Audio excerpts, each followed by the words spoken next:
Hey y'all, welcome back to the party. It's me, girl BrittReacts, and today we're going to react via a kind suggestion, a suggestion from the YouTube algorithm, if you will. This is AMALA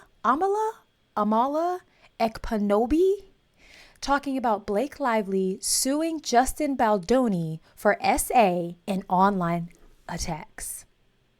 I have already a lot to say, but I need to find out what's going on. Let's do it. Today, guys, we're going to be talking all things Blake Lively and her legal complaint that she's filed against her It Ends With Us co-star, Justin Baldoni. Yes, the It Ends With Us movie drama does, in fact, not end. And if you're not caught up, I'm going to get you caught up. Please do. What's interesting about this story to me is the Justin Baldoni of it all. He is a self-proclaimed male feminist. He's woke. He speaks out against sexual assault and sexual harassment, even toxic masculinity. And now, in this legal complaint filed by Blake Lively, he's being accused of sexual harassment. So let's talk about it. Yeah, you better. Yeah, you better. Ooh. Before we get Okay, it's wild how this happened. So Melanie King, if you guys, I feel like most people know who Melanie King is. Shout out to you, Melanie King. She posted a hot take of an opinion on her community tab about Blake Lively, and I almost clutched my pearls. I'm like, who has beef with Blake Lively? Like I wouldn't call myself a fan, but I fancy the girl. I think she's gorgeous. I think I've liked everything I've seen her act in. She seems to be non-problematic. Well, not according to Melanie. But that's a different take for a different day. Almost immediately after I saw Melanie's hot take, the algorithm does what the algorithm does. And this popped up and I was like, oh wait, I have seen this girl all over my TikTok For You page for years. And I know that she has very controversial opinions, especially for a young, beautiful, what appears to be African-American woman. I'm saying what appears to be because I do not know her ethnic background. I don't know her nationality. I don't know what she identifies as. I don't know anything about her. But I was immediately intrigued. I'm like, oh, I got to figure out what's going on now. This popped up twice. Black women are talking about it. White women are talking about it. Men, women alike are talking about it. So it felt kind of important. So here we are.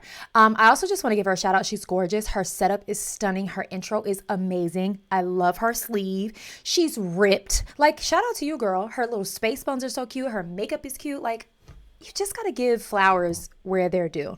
All right. I'm really excited to hear what she has to say about this, mainly because I've never really watched any of her long form content, but the shorts and the TikToks that I've seen, she is a good read. And if you know, you know. She's a good read.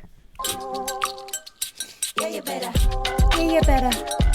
Before we get into today's video, please like and subscribe. Yes, again, we're going to be talking about It Ends With Us, an illegal complaint that has been born out of this project that Blake Lively and Justin Baldoni worked on together. Never even heard of this movie. Now, if you're not familiar, It Ends With Us is a book written by Colleen Hoover. That book was adapted into a film starring Blake Lively and Justin Baldoni as the male and female leads, where they had a romance that devolved into domestic violence. That's really what the heart of the movie is about, interestingly enough. Harassment is centered to it, and now harassment is centered to this legal complaint that Blake Lively is filing against Justin Baldoni. Now, we all knew that there was some sort of drama happening between Justin Baldoni and Blake Lively on the set of It Ends With Us, but we didn't get a real look into what was happening behind the scenes. Now, if you guys were following Why do we know the that It Ends With there Us was story, drama there on was a set? lot of controversy surrounding this film. Many were upset about the casting of both Blake Lively and Blake Lively being cast as Lily Bloom in It Ends With Us. It's confusing because the character is 23 in the book and Blake is 12 years older. Like, could they not have got someone age appropriate? Sorry, what? Blake Lively is playing Lily in It Ends With Us when Sadie Sink literally exists. I get how avid readers of especially a series that is adapted into a movie, they don't play. Okay? And they don't like when Hollywood takes something that they love and set it on fire. But this was clearly a Hollywood casting. Was Blake the best choice? I don't know. I've never seen or heard of this book. I don't know the character, but I can tell you for Hollywood, she was the right choice. She was their casted choice for money motivated reasons. I can probably bet my last dollar. I've not heard, I don't know what y'all know, I say it all the time. I'm not a movie girl. I have not even heard of this movie, let alone there was drama while they were filming it. A lot of controversy surrounding this film. Many were upset about the casting of both Blake Lively and Justin Baldoni, saying it didn't fit the characters. But Blake Lively specifically was the center of a lot of negative press when it came to the PR tour for this film. The most prevalent bit of criticism that I saw for Blake Lively was her choice to market the film in a positive light. In many of her interviews, although she is a victim of domestic violence in this film, she said this was more about choosing not to be a victim, leaning more on the positive angles of this film. Famously, she told people to dress up in their florals and bring their friends to go see this film, and people did not want to hear that. Many domestic violence survivors came after her and said that she should talk more seriously about the elements of DV in this film rather than talking about the positivity and choosing not to be a victim. I disagreed with that bit of criticism that Blake was receiving at the time. It felt like people were being a little bit sensitive to what I'm gonna err on the same side. I champion for not being the victim. I've talked about it in several of my videos before. Like, I think there is a choice.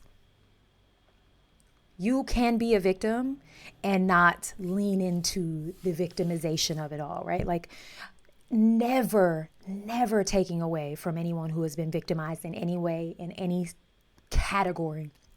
But you have a choice to make. Am I going to let what happened to me own me, define me, characterize me, rule my world? Or am I going to use it as fuel and find a way to make my pain my platform? And I think perhaps people didn't like the messenger, or people,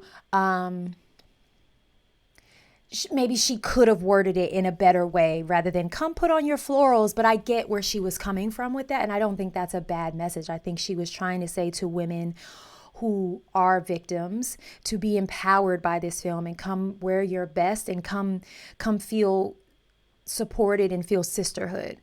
But sometimes when the message isn't coming from someone that people want it to come from, they all out hate it.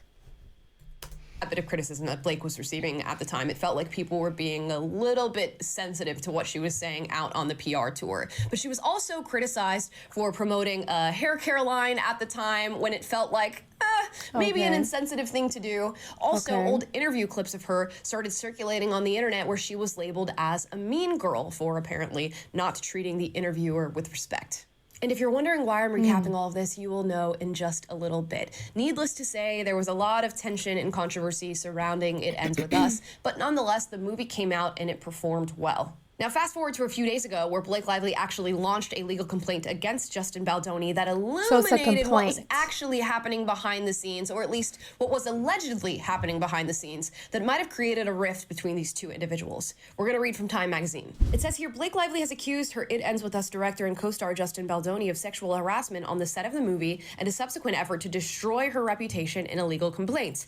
The complaint obtained by the Associated Press, which the New York Times reported, was filed Friday with the California Civil Rights Department, precedes a lawsuit. It named Baldoni, the studio behind the romantic drama It Ends With Us, and Baldoni's publicist among the defendants. In the complaint, Lively accused Baldoni and the studio of embarking on a multi-tiered plan to damage her reputation following a meeting in which she and her husband Ryan Reynolds addressed repeated sexual harassment and other disturbing behavior by Baldoni and a producer on the movie. The plan, the complaint said, included a proposal to plant theories on online message boards, engineer a social campaign, and place news stories critical of Lively. So there's the basic outline of the story. Blake Lively, Justin Baldoni, they're acting together. They are co-directing in this project. And for anyone that saw the movie, was the acting you feel compromised by what seems to have been ongoing throughout the making of the film? Like, was the film good? Was the chemistry there between the two? Because if so, that is even more interesting, if you ask me. It's like,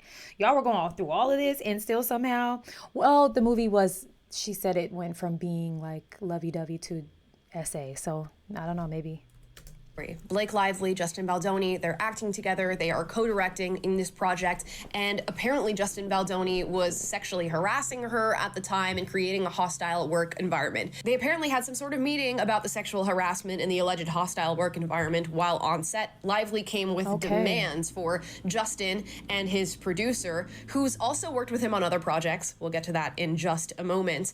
And I guess Justin Baldoni maybe felt a little bit uneasy about this list of demands, maybe thought he was going to get some negative press on the other end of this film or while he was shooting it, and decided to hire a PR crisis team to launch a smear campaign against Blake Lively. At least that's what she says happened. Now, before we get into the list of demands that Blake Lively had for Justin Baldoni, let's play a clip of Justin Baldoni in a TED Talk he did not too long ago, where he addresses toxic masculinity and sexual harassment. I challenge you to see if you can use the same qualities that you feel make you a man to go deeper into yourself, your strength, your bravery, your toughness.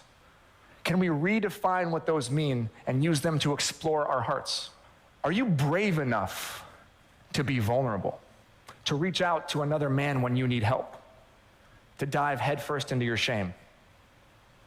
Are you strong enough to be sensitive, to cry whether you are hurting or you're happy, even if it makes you look weak? Are you confident enough to listen to the women in your life, to hear their ideas and their solutions, to hold their anguish and actually believe them, even if what they're saying is against you?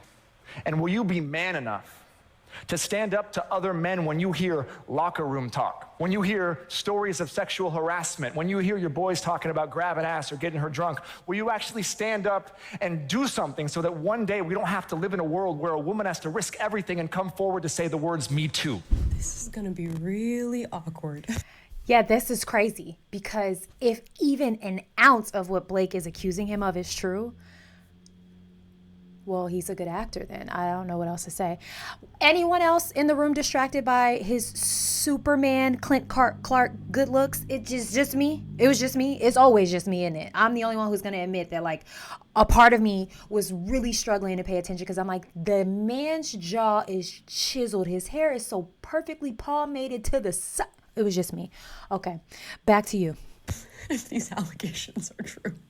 Really awkward indeed. Now let's get into the allegations and this list of demands that Blake Lively apparently had. How for do we Justin know Baldoni all of this on set in regard to his behavior? I'll read a few. These all exist on the internet. You guys can go check it out if you want to read the full length of everything that was stated here and the full scope of the allegations against Justin Baldoni. But first, let's read these. 1, no more showing nude videos or images of women, including the producer's wife to Blake Lively and or her employees. That's a fair now, when it says the question. Producer's wife, they're actually talking about a producer on It Ends With Us by the name Jamie Heath, who is good friends with Justin Baldoni. They also have done a podcast together in the past, or maybe in the present, called Man Enough, where they talk about these elements of masculinity, toxic masculinity, standing up for women, what it means to be a good man for a woman, which is interesting given these allegations. Right. That's what she's referring to when she says producer. 2, no more mentions of Mr. Baldoni's or Mr. Heath's previous pornography addiction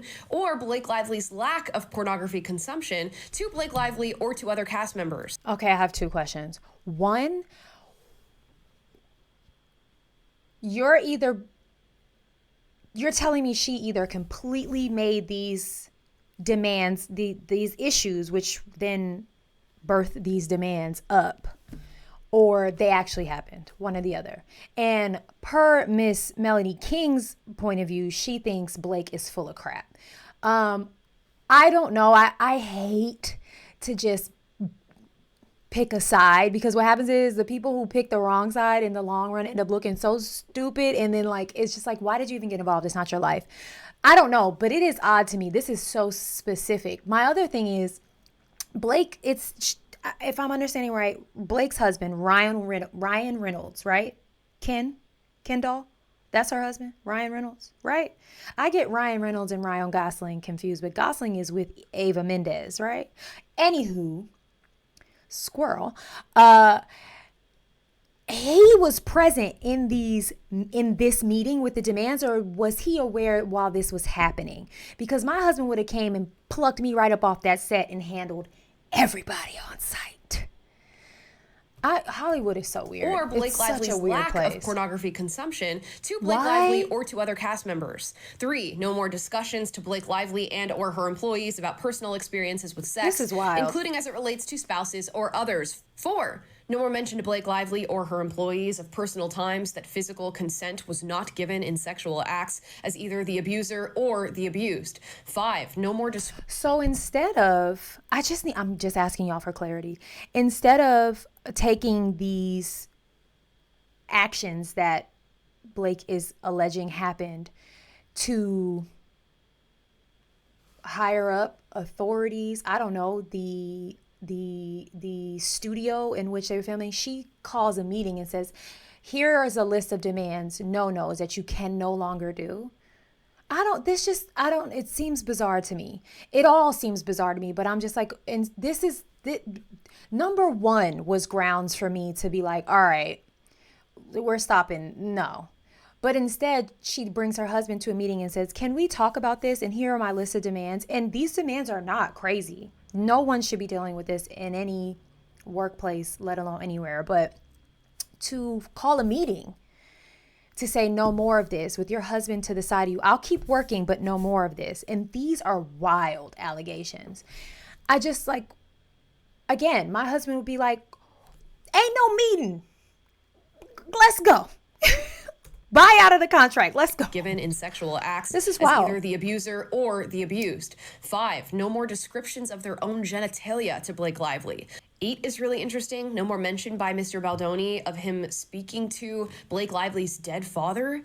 Skipping to 11, an intimacy coordinator must be present at all times when Blake Lively is on set in scenes with Mr. Baldoni. Okay. Which that one's interesting because That while on should've the press always, tour, an right? interviewer actually asked Blake Lively about her having to be the intimacy coordinator at times, to which Blake Lively responded something to the effect of, that's not supposed to be happening, by the way. Meaning she's not supposed to be the intimacy coordinator. Yeah, that's weird. I'll read just a few more so you understand where we're going here. 13, no more improvising of kissing. All intimate touch must be choreographed in advance with Blake Lively and an intimacy coordinator. Absolutely. As a married actress or actor, no one should be kissing you if it's not something that has already been discussed. It's not something that is scripted. Again, these demands are not crazy. The ones that she's reading out loud right now. I just don't understand why, if these things were really happening, you had to write out a list of no-nos. Why it happened this way?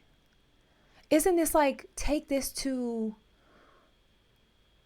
I'm sorry, I'm snitching. I'm tattletaling. I'm telling all of y'all. I'm not sitting down and having a meeting and telling you, please stop doing this. Here are my demands, like it's a writer. Like I demand Red Bulls and fried chicken in my dressing room. Touch must This be is choreographed wild. in advance with Blake Lively and an intimacy coordinator. No biting or sucking of lip without Blake Lively's consent. And all intimate on-camera touch and conversations must be in character, not spoken from Mr. Baldoni to Blake Lively personally. 14, Blake Lively to have a representative on set at all times and with a monitor during scenes involving nudity, sexual She activity, didn't feel safe. or violence with If Mr. this Baldoni. is real, she didn't feel It's alleged safe. that Justin Baldoni would go into these scenes and improvise sexual acts that were not actually written. That's it's also alleged that crazy. he would not take on his character, Ryle. Instead, he would act as himself and pursue Blake Lively as herself during times where they were supposed to be acting. Now, it's alleged that Justin Baldoni sort of felt the heat of this meeting, knew that there could be negative press on the other end of this being publicized, and decided to hire a PR crisis team in order to launch a smear campaign against Blake Lively. It's alleged that he used this PR crisis team to leverage social media to push out negative stories about Blake Lively to lessen the heat on him if this story were to come out about sexual harassment in the hostile work environment. Now, this is where you'll hear the name Melissa Nathan. Melissa Nathan was working on this PR crisis team. She's also worked for Johnny Depp and Drake. So people are trying to make that tie to Justin. It's so funny because I just thought about the fact that like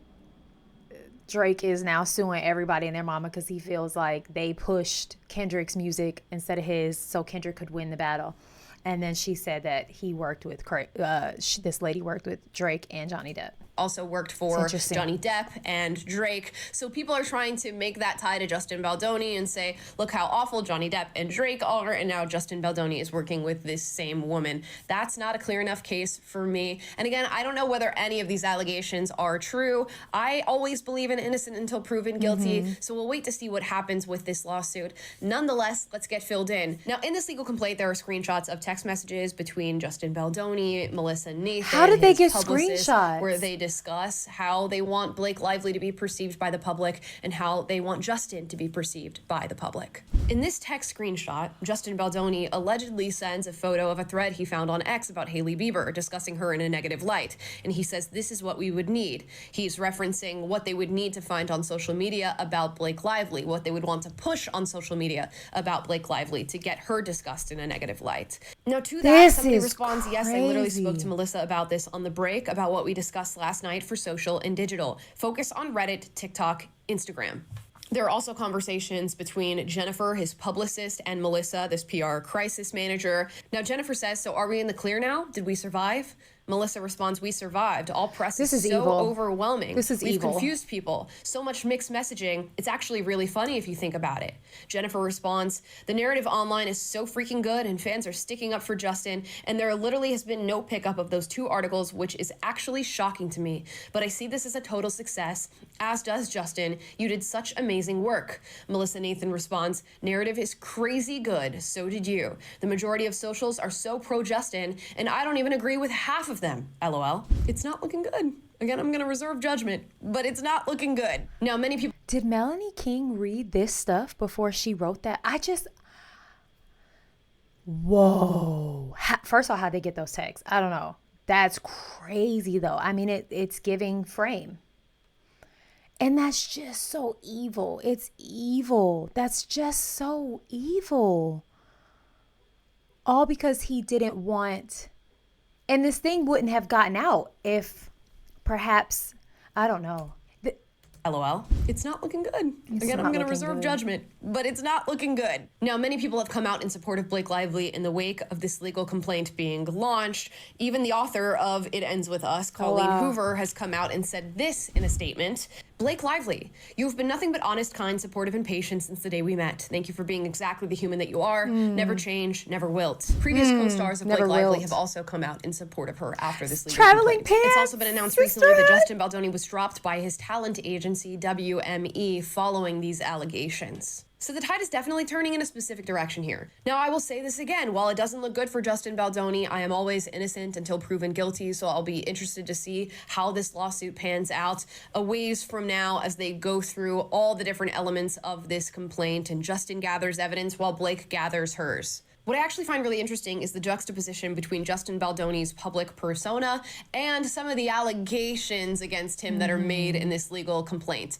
Justin Baldoni really comes off as this masculine role model. He identifies as a feminist. He speaks out against the ills that men perpetrate on women and on the world. He talks about speaking his emotions out, as men are so often trained not to do. He even has a podcast titled Man Enough, where he and oftentimes his producer, Jamie Heath, who is also mentioned in this legal complaint, discuss the ideas of toxic masculinity and what it means to be man enough and show up as a good modern man in today's world.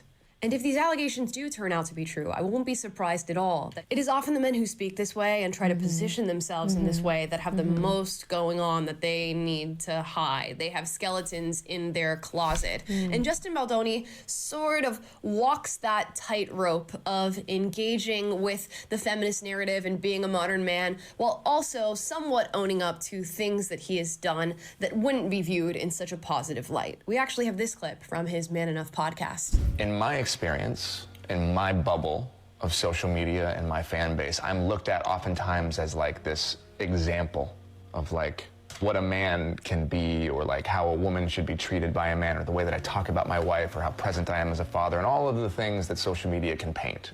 And yet, I'm an asshole sometimes. Oh, that's so profound, bro. I will say something to my wife because I'm in my wound, that like if there was a camera on, I would lose all my followers. I'd be canceled in a heartbeat because I'll say something out of my not that what he said wasn't true. It's just like with the music behind it, it's like, oh, that's so profound. We can all be a-holes. We're human. We all have emotions. We all have up and downs, and no one is perfect. And it's just like for him to say that with this like revelation slow music playing in the background was funny to me. That's why I said that. Not to dismiss what he's saying to anything or anyone. Look at him with his man bun. He's got hair here. Yeah, this I hate to say it again, is Hollywood. And when you're dealing with actors and actresses, when do we know they're turned on or turned off? Do you know what I mean? Like, he could totally be turned on in his acting bag right here, and there could be a lick of sincerity. But how will we know? Because he's just that good. Same to be said with Blake, you know? But I just, again, I am agreeing with AMALA. I'm so sorry. That innocent until proven guilty. I said that at the beginning of this. Like, I don't like to hop on a side in a bandwagon in a train, because justice will always prevail and what goes on in the dark will always come to light. But I find it so hard to believe that Blake had this pretty long, descriptive list of demands that, again, were in response to things that were happening to her, allegedly. Could she be acting and making all this up? Absolutely. But I don't know. It just feels icky. Something's icky. I'm in my wound. It stinks in here. That, like, if there was a camera on, I would lose all my followers. I'd be canceled in a heartbeat, because I'll say something out of my, like, ego that is mean. Luckily, because I do so much work, I can, like, stop time. I can, everything stops, and I go, what am I doing? And I can come back and be like, whoa, stop, I am so sorry. That is not you. Let me figure this out. So I say that because if I can do it, anyone can do it. I am no different. I am not some anomaly unicorn, as I've heard so many times. I am a dude. Right. He called himself a all unicorn. the insecurities as every other dude. She's not buying it. She's trying to be fair, but she's not buying it yet. It's cringy. It's cringy. I don't know how to feel about it. You know, I could see how this video could be perceived as being genuine. I'm not really a role model. I'm just like every other man. I make mistakes and I own up to those mistakes, and it's because of the work that I do. But he talks about how social media runs with that narrative about him. They label him as the role model. They put him as this positive example, and he has nothing to do with that. He's simply just doing the work. Meanwhile, this legal complaint alleges that he has a lot to do with the narrative that is pushed about him online, and that he in fact has people working for him that are responsible for propagating that narrative further, and maybe even launching a smear campaign against his co-star Blake Lively. We don't know yet though, so I'll just leave it at that. I will say, just for the record, I'm not a fan of either of these individuals. Oh. Something about both of them rubs me the wrong way. Okay. So I'm not sure what exactly the real truth is here, and hopefully the court of law can figure that out. But what is more interesting than all of this, what happened on It Ends With Us, is Blake Lively right? Is Justin Baldoni right? Are they both wrong? What's interesting is the social media manipulation. We've seen people move with the throes of these stories, defending Blake Lively, bringing Blake Lively down, defending Justin, bringing Justin down. And this all happens at the whims of other people who are puppeteering and pulling strings. It's like we're in the Matrix. You feel like you have some sort of agency over what you're seeing, what you're thinking, what you're feeling. But in reality, there's a PR crisis team working in the background that is making sure that certain stories take root and certain stories grow. It was happening at the beginning of this story. It was happening with everything now in this legal complaint, and it will be happening after, and virtually for all of time. So we've got to be really careful, because oftentimes there are people working behind the scenes who are fully capable of making you feel like you've had an original thought. You've actually birthed the... That is a frameable quote. I really like her. I really think she reminds... I like her in the same way that I like Shoe on Head. You have two women that can give a very fair, non-biased, educated opinion. They do the research. They go and they, cite their sources. They do everything right. And then they still go and say, I'm not picking a side. I'm not telling you to pick a side. I am just presenting you with what I have as facts. She gives journalists, like, I don't know if she went to school for journalism, mass media, whatever, but she is really good. And I can see major things in her future if she wants, like TV, radio, news. I don't know. She's incredible. But this was a beautiful, I love the way she's wrapping this up. And it will be happening after and virtually for all of time. So we've got to be really careful, because oftentimes there are people working behind the scenes who are fully capable of making you feel like you've had an original thought. Of making you feel like you've had an original thought. I wish everyone on the worldwide internet could hear that. Working behind the scenes who are fully capable of making you feel like you've had an original thought. You've actually birthed the idea that you are now sharing with your voice and your mind, when in reality, somebody is creating all of it for you. And they're force feeding it to you. And in the age of social media and global networking, this is happening now more than ever before. So much so that I don't know what to believe with what's going on with these stories. All we can do is wait and see what happens, wait for more information to come out, hope that that information is actually coming from a reputable source that is not trying to manipulate us, and hope that we can engage with our own first principles to decide what we believe, what we think, and what we feel. Because there's constantly going to be somebody out there who is working overtime to manipulate us. But those are just my thoughts on this Blake Lively, Justin Baldoni drama and the whole legal complaint. Let me know your thoughts down below. And of course, we only covered this lightly. If you want the full extent of the legal complaint, it is out there for you to view, and there's tons of reporting on it, so make sure you do that. If you like what I had to say in this video, like, subscribe, click the notification bell to be notified every single time I post a video for you guys. If you disagree with anything I said in this video, duke it out in the comments down below, but do so respectfully. We encourage healthy debate on this channel. And with that being said, I will see you guys tomorrow. Yeah, you better. I feel like I'm finding my people on the internet. You guys know I say it all the time. I don't care what your opinion is. Leave it down below as long as it's riddled in some type of kindness. Don't come over here being ugly. We can have differing opinions and not be ugly. She is a force. I really enjoyed that. I enjoyed learning from her and hearing her perspective, but it didn't feel like she was trying to push her perspective onto us. I really enjoyed her honesty and saying, like, I really don't like either of these people. Here's what I really think. I think that we're just all being fed this stuff, and we have to be careful. We have to be careful in what we believe. And I will add and say, unfortunately, we have to be cynical, and we have to have a lot of doubt nowadays, because we don't know what the truth is. They might want us to believe one side is right and one side is wrong, but we don't know. We're not in these rooms. We're not sitting at these tables. We're not a fly on the wall. All right, I love her. Me, you, and Shoe on Head should go have lunch. We would be really good friends, I think. I also want to wrap up by saying I think, and I don't know, some of the stuff I've seen as far as short form content from her was, again, a long time ago, but I think that those clips can maybe be a little manipulated or just sound bitey and clickbaity, because I think I was expecting something different off of what I've seen. But this was a well-rounded, informative platform for discussion. All right. Like her, I want you to leave your comments down below and let me know how you feel about it. Go and have the day you deserve. Bye.